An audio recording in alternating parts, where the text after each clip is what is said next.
ولتكن منكم أمة يدعون إلى الخير ويأمرون بالمعروف وينهون عن المنكر.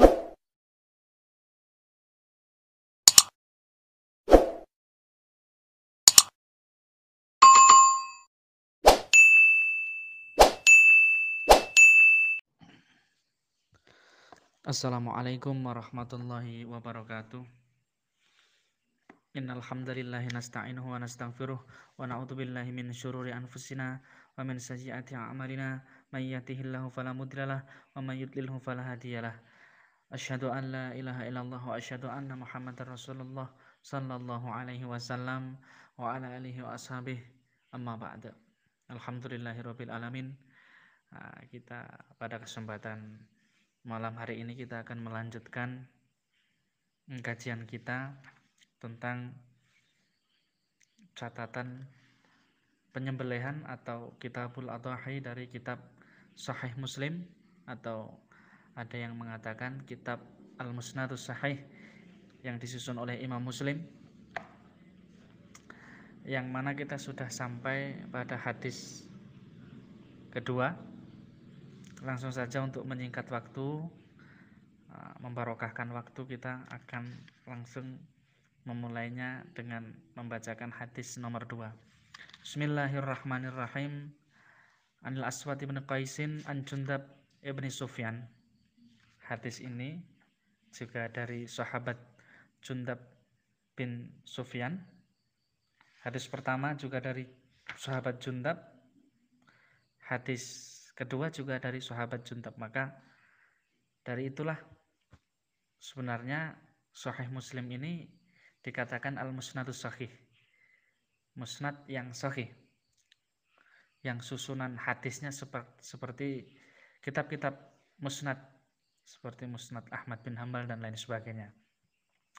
Kalau berkata siapa Jundab, syahidtu al-adha ma'a Rasulillah sallallahu alaihi wasallam, saya pernah menyaksikan salat Idul Adha bersama Rasulullah sallallahu alaihi wasallam. Falamma qada salatahu bin nasi nazara ila ghanamin qad dzubihat. Ketika Rasulullah sallallahu alaihi wasallam selesai dari salatnya, waktu itu Nabi melihat beberapa kambing telah disembelih. Ada seekor kambing, saya ralat, ada seekor kambing yang telah disembelih sebelum salat Idul Adha. Faqala, maka bersabda siapa Nabi, man dzabaha qabla salati falyadbah syatan makanaha. Barang siapa yang menyembelih kurbannya sebelum salat Idul Adha, maka dia supaya menyembelih seekor kambing sebagai gantinya, karena dianggap tidak sah sebagai hewan kurban, sebagai sembelihan kurban. Wa man lam yakun dzabaha falyadbah ala ismillah. Dan barang siapa yang belum menyembelih, maka ketika menyembelih supaya atas nama Allah. Atas nama Allah di sini maksudnya nanti dijelaskan ada beberapa makna, yang intinya ya menyebut dengan nama Allah dan dengan syariat Allah, maksudnya dalam penyembelihan secara syar'i. Faedah hadis yang bisa kita petik dari hadis nomor 2 ini adalah, yang pertama, dalam menyembelih hewan kurban itu disyariatkan dalam menyembelih hewan kurban dari bahimatul an'am. Bahimatul an'am itu bermakna hewan ternak, hewan yang biasa ya dijadikan ingon-ingon istilahnya oleh manusia, yang di situ diantaranya seputaran 3, yakni kambing, sapi, dan unta. Kambing, sapi, dan unta. Jadi dalam menyembelih hewan kurban itu disyariatkan dari kambing, sapi, atau unta. Adapun kerbau itu juga diperbolehkan karena masih satu keluarga dengan sapi ya. Syekh Al-Utsaimin di dalam fatwanya beliau menjelaskan bahwasanya kerbau atau biasa disebut dalam bahasa Arabnya itu jamus, itu diperbolehkan untuk dijadikan hewan kurban. Jadi jamus itu kerbau ya, jamus itu. Kalau ada orang ya mempunyai slogan-slogan atau mungkin apa istilahnya, istilah-istilah jamus itu ya kerbau maksudnya itu. Nah, kerbau. Nah. Nomor 2, dalam menjelaskan syariat Nabi bukan hanya menjelaskan yang keliru saja, namun beliau juga menjelaskan solusi yang benar. Di dalam hadis tersebut Nabi menjelaskan bahwasanya sembelihan yang sebelum salat Idul Adha itu tidak sah sebagai hewan kurban, dan yang benar adalah menyembelih setelah salat Idul Adha dengan membaca bismillah. Itu yang benar. Maka sepantasnya ketika seseorang mengingatkan orang lain atau ada yang keliru dari orang lain, bukan hanya sekedar menyalahkan, namun di situ juga dijelaskan mana yang benar, bagaimana sebenarnya, bagaimana tepatnya, itu dijelaskan. Atau yang sekarang biasa kita dengar itu ditakdil, dibenarkan, diluruskan. Ketika seseorang diluruskan, dibenarkan, ya mestinya di situ menerima ketika takdil atau pelurusan tersebut benar-benar sesuai Quran hadis, pemahaman yang benar. Tapi terkadang orang karena sudah ta'assub, karena sudah keracunan dengan istilahnya cinta kepada golongan tersebut, entah benar entah salah, terkadang sudah tidak memperdulikan lagi golongan yang dia tetapi itu benar atau salah. Yang penting ketika ada orang yang musik golongannya, langsung dibantah. Entah bantahannya tersebut sebenarnya dia itu yakin bantahannya itu sebenarnya konyol, tapi ya udah karena dia mengusik golongannya, ya ditangkal semuanya. Ya bantahnya comot sana comot sini itu. Barangkali ada yang seperti itu. Allahu a'lam. Nomor 3, kebiasaan ulama menjelaskan apa yang diperlukan umat pada waktunya. Jadi ulama, seorang yang ahli ilmu, ketika di dalam umat ada sesuatu yang perlu dijelaskan, untuk segera dijelaskan. Apa mungkin ketika akan menjelang hari kurban, dijelaskan tentang fikih-fikih kurban. Karena umat waktu itu membutuhkan fikih tentang kurban. Ketika mau puasa juga dijelaskan tentang fikih-fikih puasa, sehingga umat ketika melaksanakan ibadah puasa benar-benar sesuai dalil dan benar-benar berdasarkan syariat. 4, menunda penjelasan yang dibutuhkan manusia hukumnya dilarang. Ada kaidah dalam ulama itu takhirul bayan an waqtiha muharramun. Mengakhirkan penjelasan sedangkan manusia waktu itu membutuhkan, itu dilarang. Saat ini mungkin manusia sedang membutuhkan penjelasan yang urgen, penting, kok ditunda, diakhirkan. Ini tidak diperbolehkan. Contoh mungkin ada suatu golongan yang perlu dijelaskan tentang akidah, perlu dijelaskan tentang apa itu makna daripada jamaah, apa itu yang disebut akidah, apa itu iman, apa itu tauhid. Namun ketika ditunda-tunda, tidak segera dijelaskan, ini ahli ilmu atau orang yang berilmu tersebut salah. Dilarang, tidak diperbolehkan, maka segera dijelaskan. Adapun yang dijelaskan mau atau tidak mau itu bagi orang yang berilmu sudah menggugurkan kewajiban. Selanjutnya hadis nomor 3. Ani bin Uyainah kilahuma anil Aswad bin Qaisin bihadzal isnad, dengan isnad ini, waqala, dan berkata keduanya ala ismillah, lafadznya ala ismillah, ka hadisi Abil Ahwas, sebagaimana hadisnya Abil Ahwas. Di sini terdapat lafadz ala ismillah. Dalam riwayat lain itu ada lafadznya falyatbah bismillah, nanti di bawah ada. Ala ismillah itu maknanya apa?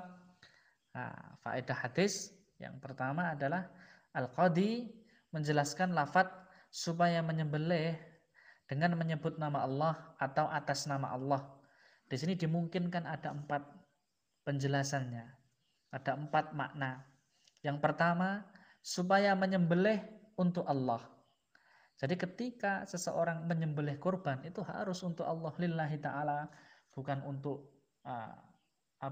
sesembahan selain Allah, bukan untuk hanya mencari daging, bukan untuk pembesarnya, pimpinannya, bukan, tapi benar-benar untuk Allah.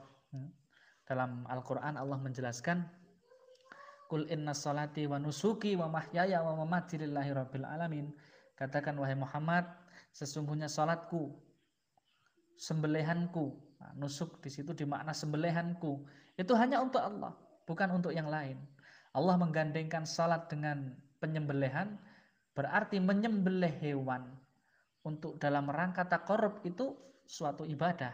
Maka penyembelihan tersebut tidak boleh diberikan kepada selain Allah.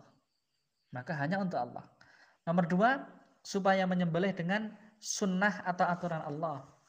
Jadi falyadbah ala ismillah, supaya menyembelih atas Allah, maksudnya adalah supaya menyembelih dengan aturan Allah. Yakni dalam hadis Arba'un Nawawi, Rasulullah menjelaskan Allah itu telah mewajibkan kebaikan dan telah mewajibkan kepada kita semua supaya berbuat baik. Ketika menyembelih hewan, kita supaya dengan cara baik. Prakteknya Rasulullah mencontohkan ketika menyembelih supaya ditajamkan pisaunya, ya. Kemudian ketika menyembelih di situ hewan yang lain yang belum disembelih tidak melihatnya, ya kita mestinya harus punya peri kehewanan lah, bukan cuma peri kemanusiaan tapi peri kehewanan. Nah, ketika menyembelih itu pisaunya sebelum menyembelih didelik kisik, tidak diperlihatkan, sehingga tidak sebelum mati raganya belum mati perasaannya. Tapi ketika mengasah alat untuk menyembelihnya di hadapan hewan tersebut, kemudian hewan yang lain ketika hewan yang satunya mau disembelih, dijigal, disembelih di hadapan hewan yang lain. Hewan yang masih hidup sebelum mati mungkin perasaannya sudah mati itu mungkin. Karena melihat temannya sudah dikayakkan gitu, sudah disembelih, dijigal, diidak-idak mungkin itu juga nggak boleh, diinjak-injak dan lain sebagainya. Jadi menyembelih dengan aturan Allah ini sudah dicontohkan oleh Rasulullah dalam banyak hadis yang baik dalam menyembelih, tidak menyiksa dan lain sebagainya. 3, falyadbah ala ismillah ini supaya menyebut nama Allah atas sembelihannya untuk menampakkan Islam dan menyelisih orang yang menyembelih untuk selain Allah dan untuk menekan syaitan. Jadi Al-Qadhi menjelaskan falyadbah ala ismillah ini juga bisa dijelaskan ketika menyembelih menyebut nama Allah dalam sembelihan untuk mensyiarkan Islam, bahwa inilah Islam. Ketika menyembelih menyebut nama Allah karena ini rizki dari Allah. Di situ ada kepasrahan, ada rasa kesyukuran kepada Allah. Dan yang kedua, untuk menyelisih orang yang menyembelih dipersembahkan untuk selain Allah. Orang-orang musyrik ketika menyembelih hewan diperuntukkan untuk berhalanya, untuk pohon besar, untuk batu besar, untuk sendang. Sendang itu apa? Kalau orang Jawa ngarani belik. Atau untuk tempuran itu apa? Ya, tempat bertemunya 2 sungai. Untuk bendungan itu apa ya? Sungai yang dibendung. Nah itu. Untuk apalagi tempat-tempat yang dianggap mistis, itu mereka tidak menyebut nama Allah. Jangankan menyebut nama Allah, dalam hatinya niatnya untuk diperuntukkan untuk tempat-tempat mistis tadi. Andai kata dia menyebut bismillah, itu lebih double lagi dosanya. Sembelihan untuk berhala walaupun nyebut bismillah atau dengan menyebut bismillah, ini ibarat orang yang minum khamr dengan membaca bismillah. Khamr itu jelas-jelas haram, semua orang mengetahui. Tapi dengan gaya-gayaan baca bismillah, ini penghinaan di situ. Dosa meminum khamr dan dosa penghinaan kepada Allah. Ini dosanya double. Maka itulah orang-orang musyrik menyembelih untuk selain Allah dan untuk menekan setan. Menekan setan di sini dalam hadis riwayat Ahmad dijelaskan ketika seseorang itu membaca bismillah, maka setan itu akan mengecil, setan akan mengkeret. Maka dalam banyak doa, termasuk doa-doa perlindungan, doa minta pertolongan itu menyebut nama Allah, menyebut nama Allah.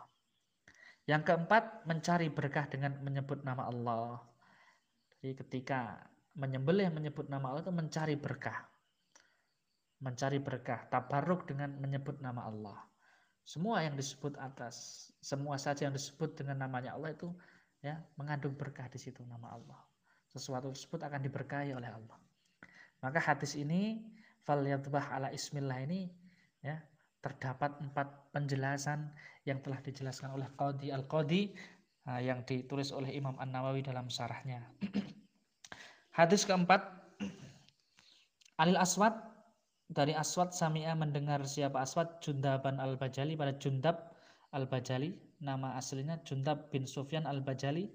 Nah, sama seperti hadis di atas dari Jundab bin Sufyan Al-Bajali. Qala, berkata dia, syahidu Rasulullah sallallahu alaihi wasallam salat yauma adha. Saya pernah ikut salat Idul Adha bersama Rasulullah sallallahu alaihi wasallam. Tsumma khataba. Kemudian Rasulullah berkhutbah. Faqala, bersabda siapa Nabi, man kana dhabaha qabla ayyusalliya, barang siapa yang menyembelih sebelum salat, fal yu'id makanaha, maka supaya mengganti pada sembelihannya. Wa man lam yakun dhabaha falyadbah bismillah.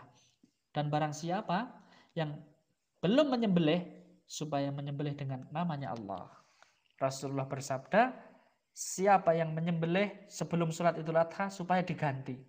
Karena dia tidak sah sebagai hewan kurban, tidak sah sebagai sembelihan kurban.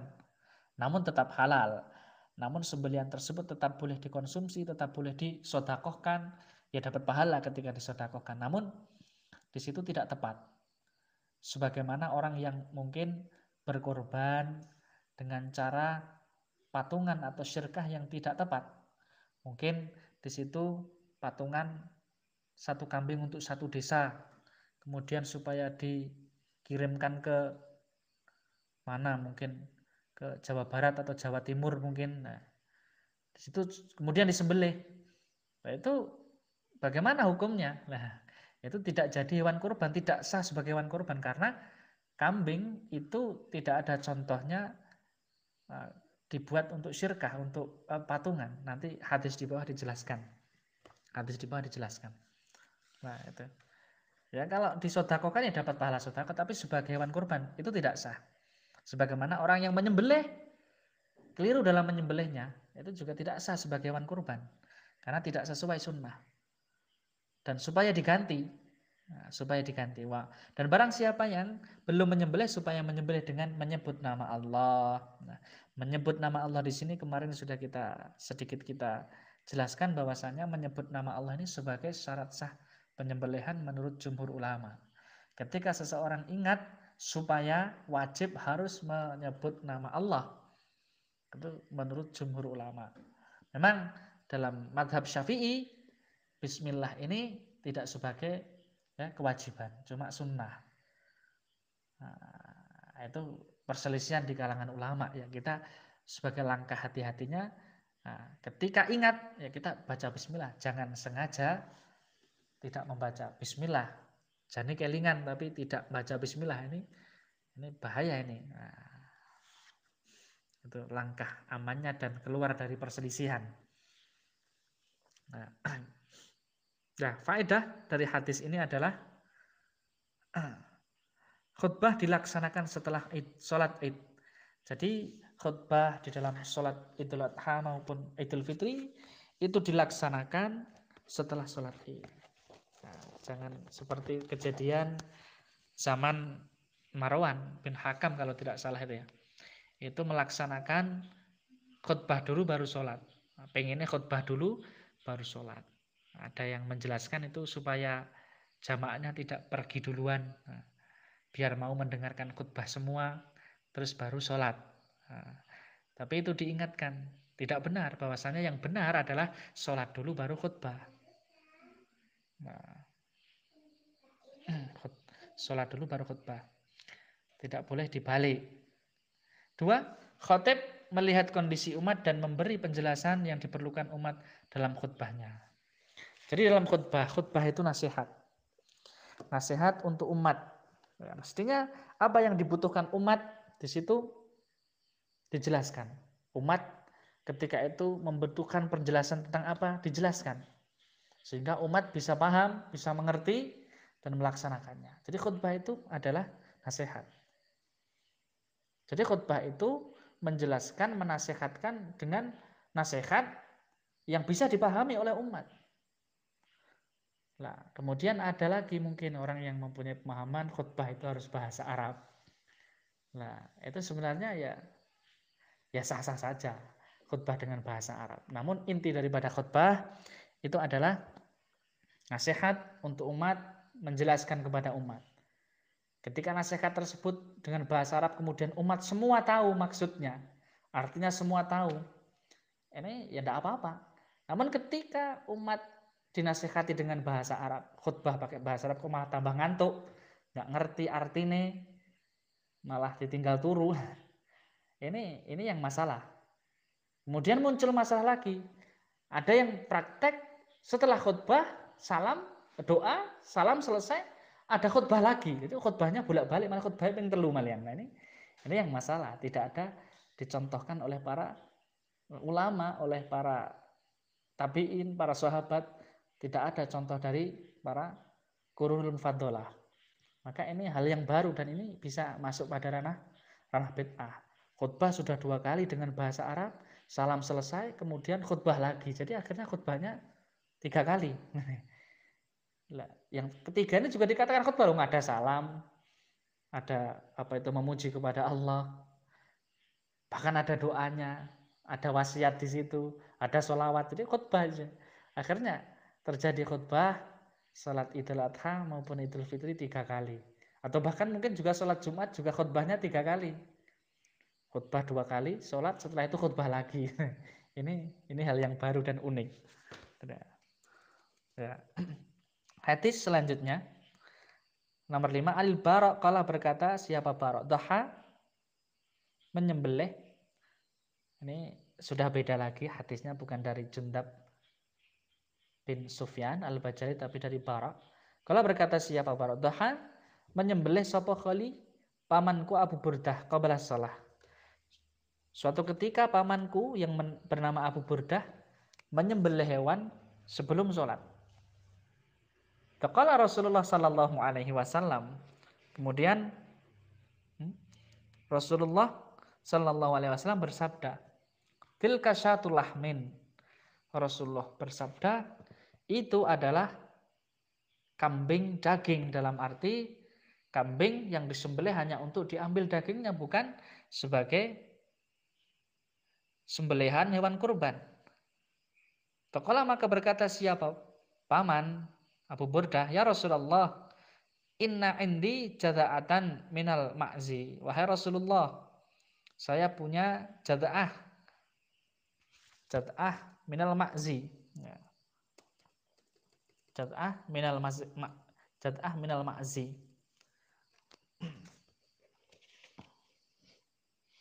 Jada'ah ini adalah kambing yang masih muda, yang belum cukup umur. Nah, jadi setelah dinasihati oleh Rasulullah, paman ini mengatakan, saya kalau disuruh ganti, saya punya kambing yang belum cukup umur. Faqala maka bersabda siapa Rasulullah, dhahai biha, maka sembelihlah hewan tersebut.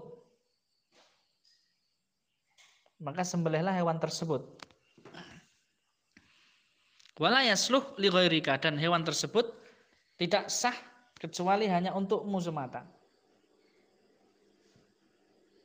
Semakala, kemudian Nabi bersabda, man dhaha qabla sholati, barang siapa yang menyembelih sebelum sholat, fa inna ma dhabaha li nafsih, maka sesungguhnya dia menyembelih untuk dirinya. Artinya dia menyembelih hanya untuk diambil dagingnya, tidak sah sebagai hewan kurban.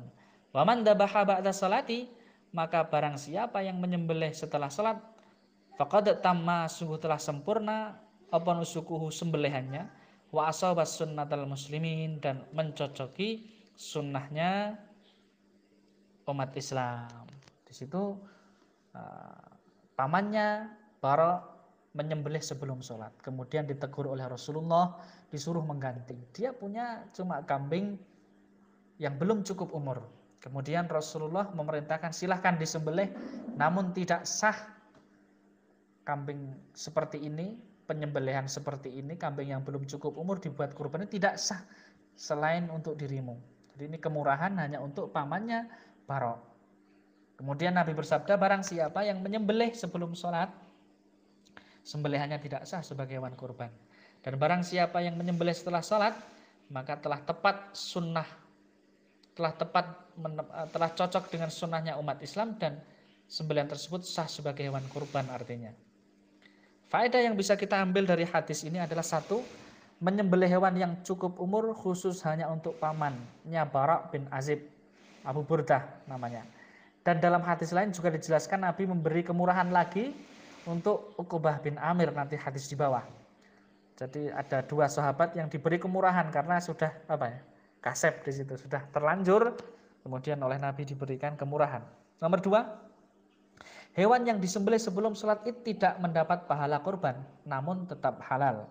Tidak sah sebagai hewan kurban, tapi dimakan tetap halal, disedekahkan tetap mendapat pahala. 3, nusuk bermakna dalam hadis ini sembelihan, nusuk. Jadi nusuk itu bisa dimakna ibadah haji, namun juga bisa dimakna sembelihan. Dalam hadis ini dimakna sembelihan. 4, dalam beribadah harus mencocoki sunnah. Dalam beribadah harus mencocoki sunnah. Mutlak seseorang di dalam beribadah harus mencocoki sunnah. Kenapa? Karena syarat sah ibadah itu harus mencocoki sunnah. Harus mencocoki sunnah. Syarat sah ibadah itu ada 2. Yang pertama adalah mengikhlaskan ibadah, memurnikan ibadah hanya untuk kepada Allah, bertauhid kepada Allah. Yang kedua, syarat sah ibadah adalah mencocoki sunnah. 2 syarat tersebut telah jelas difirmankan oleh Allah di dalam surat Al-Kahfi ayat terakhir. Allah berfirman, faman kana yarju liqa'a rabbih falyamal amalan sholihan wala yusyrik fi ibadati rabbih ahada. Dan barang siapa yang menghendaki berjumpa kepada Allah dalam kondisi Allah ridha kepada dia, maka supaya beramal yang baik. Amal yang baik di sini adalah amal yang mencocoki sunnah yang telah dicontohkan oleh Rasulullah, yang telah diajarkan oleh Rasulullah, yang ada sandaran sunnahnya kepada Rasulullah. Kenapa? Karena baik itu tidak bisa diukur dengan setiap personil manusia. Baik menurut A belum tentu baik menurut B. Baik menurut B belum tentu baik menurut C. Itulah manusia. Mempunyai standar masing-masing. Tetapi baik di sini adalah standarnya mengikuti sunnahnya Rasulullah SAW. Yang kedua adalah tidak menyekutukan dalam beribadah kepada Allah, tidak menyekutukan dalam beribadah kepada Allah. Dan itulah syarat sah ibadah. Ulama telah membukukan, telah menjelaskan sejak zaman dahulu syarat sah ibadah ya 2 itu. Tidak ada syarat sah ibadah itu harus disaksikan orang, harus atas izin seseorang. Ibadah itu bisa sah ketika lewat seseorang ini, harus izin ini, harus berdasarkan keputusan seseorang ini. Justru itu akan membuat syirik seseorang. Justru itulah kesyirikan.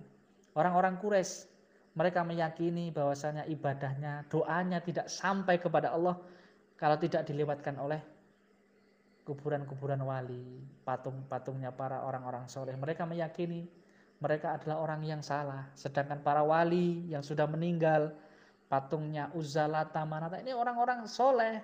Sedangkan saya orang yang salah. Maka ketika saya berdoa harus saya lewatkan kepada perantara-perantara ini. Ketika seseorang mempunyai keyakinan ibadah harus disaksikan, harus dilewatkan seseorang, harus melalui keputusan ijtihad seseorang lah, ini malah sama persis dengan orang-orang Quraisy akhirnya. Bisa terjatuh kepada kesyirikan, bisa terjatuh kepada kesyirikan. Nah, itulah ibadah. Syekhul Islam Ibnu Taimiyah mendefinisikan ibadah bahwasanya al ibadatu hiya ta'atum bimtisali ma amarallahu bihi ala alsinati rusul awis munjami'un likulli ma yuhibbullah wa yardah minal aqwali az-zahirati minal aqwali wal af'ali az-zahirati wal batinah. Ibadah adalah suatu penamaan, kumpulan nama yang di situ kumpulan nama itu berupa perbuatan, ucapan yang zahir maupun yang batin, yang di situ membuat ridho kepada Allah.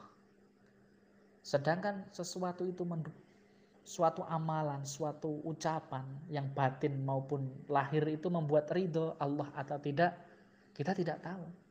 Yang tahu siapa? Rasulullah Sallallahu Alaihi Wasallam. Karena Rasulullah Sallallahu Alaihi Wasallam telah diberi wahyu. Inilah perbuatan-perbuatan, amalan-amalan, ucapan-ucapan yang membuat ridho kepada Allah.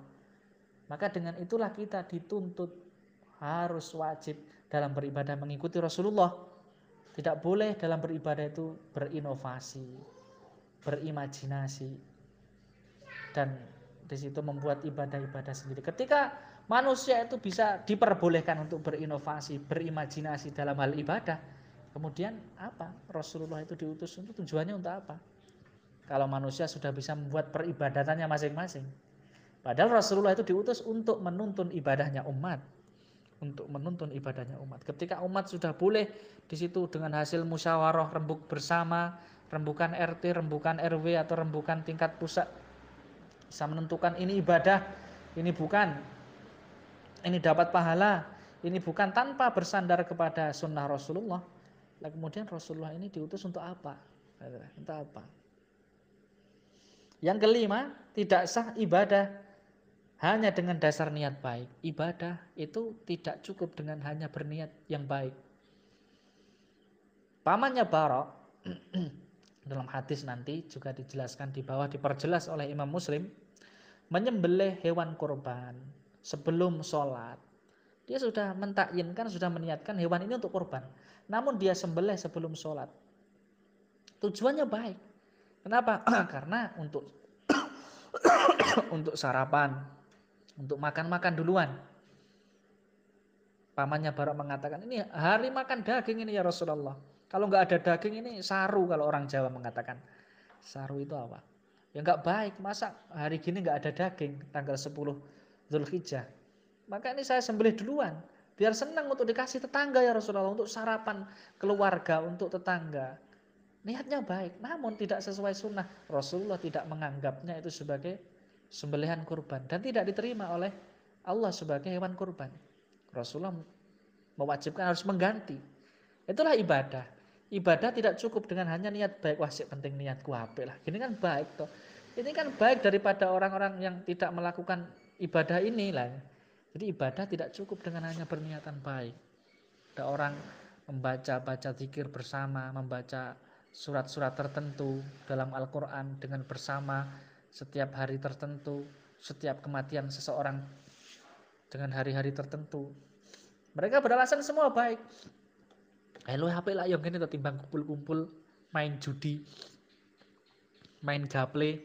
Lebih baik kita baca Quran bareng-bareng kayak gini, zikir bareng-bareng, dipimpin sekian kali. Tapi itu tidak menjadi syarat sahnya ibadah, tidak sah ibadahnya, karena niat itu ibadah harus lillahi ta'ala, ya harus lillahi ta'ala. Tapi kalau tidak sesuai sunnah, walaupun lillahi ta'ala, itu tidak diterima oleh Allah. Kalau saya niat saya sudah baik, kok saya kan yang penting manut sama pimpinan. Pimpinan saya bilang A, saya pokoknya saya juga manut lah. Nanti kalau ada salah-salahnya, biar yang mimpin yang nanggung, yang perintah yang menanggung dosanya, biar bapak pimpinan yang nanggung dosanya. Loh, nggak bisa. Wala taziratu waziratu wizra ukhra. Allah tidak membebankan dosa kepada orang lain yang tidak berbuat. Nah, maka di sini ibadah itu harus sesuai sunnah. Ketika ada kekeliruan, juga akan ditanggung masing-masing. Tidak bisa ketika ada kekeliruan kemudian suruh menanggung orang yang memerintah, suruh menanggung orang yang memimpin dan lain sebagainya. Nggak bisa, tidak bisa. Ya, yang memimpin, yang memerintahkan itu dapat dosa double. Tapi yang mengikuti juga akan mendapatkan dosa. 6. Dalam berkurban boleh menyembelih satu kambing untuk satu keluarga. Dalam berkurban itu satu kambing untuk satu keluarga itu diperbolehkan. Walaupun bahkan Imam Asy-Syaukani, Imam An-Nawawi menjelaskan walaupun keluarganya banyak sampai ratusan. Tapi kalau masih satu keluarga itu boleh diniatkan. Yang korban tetap orang satu. Ya, yang korban tetap orang satu diniatkan oleh keluarganya tadi. Bukan kok patungan untuk beli korban, kemudian untuk korban bersama, nggak bisa. Tapi yang korban kambing satu orang diniatkan untuk keluarganya. Ini diperbolehkan. Nanti lebih diperjelas di bawah. Termasuk syarat kurban adalah waktu menyembelih hewan kurban setelah salat Idul Adha. Termasuk syaratnya adalah setelah disembelih setelah salat Idul Adha. Jadi tidak sah ketika menyembelih kurban sebelum salat Idul Adha. Walaupun alasannya untuk sarapan, panitia kurban untuk sarapan, yang sholat id itu tidak diperbolehkan, tidak sah sebagai hewan kurban. 8. Batas waktu akhir penyembelihan menurut Syafi'iyah, sebagian ulama Hanabilah dan Ibnu Taimiyah adalah tanggal 13 Dzulhijjah sore menjelang maghrib. Jadi hari-hari tasyrik tanggal 11, 12, 13 itu hari-hari menyembelih. Maka diperbolehkan seseorang menyembelih tanggal 12, tanggal 11, tanggal 13. Namun seperti penjelasan di atas bahwasanya menyembelih di malam hari itu banyak ulama yang memakruhkan, membenci, tidak diperbolehkan bahkan. Karena adha sendiri maknanya adalah menyembelih hewan di waktu duha, di waktu akan siang. Maka walaupun tanggal 11, 12, 13 ya diusahakan menyembelihnya waktu siang untuk menghindari ya perselisihan tadi, langkah amannya. Satu itu. Yang kedua adalah mungkin muncul pertanyaan, kira-kira lebih afdal mana? Menyembelih tanggal 10 dengan tanggal 11, tanggal 12 dan seterusnya.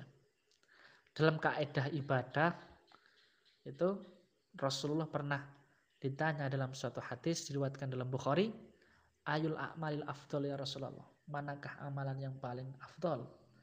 Rasulullah menjawab, as-salatu liwaqtiha, salat yang tepat pada waktunya.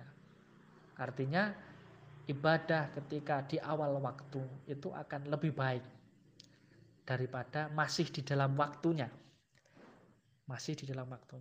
Artinya ketika ibadah itu ada tenggang waktu, maka dikerjakan lebih cepat, artinya lebih awal. Bukan sholatnya cepat-cepatan ya. Dikerjakan lebih awal, maka itu lebih baik. Maka menyembelih tanggal 10 itu lebih baik daripada menyembelih tanggal 11 dan seterusnya. Insya Allah demikian yang bisa kita sampaikan pada malam hari ini. Mungkin bisa dilanjut pertemuan berikutnya. Banyak kurang dan lebihnya saya mohon maaf yang sebesar-besarnya. Wassallallahu ala Muhammad wa ala ali Muhammad wa akhiru da'wana alhamdulillahirabbil alamin. Wassalamualaikum warahmatullahi wabarakatuh.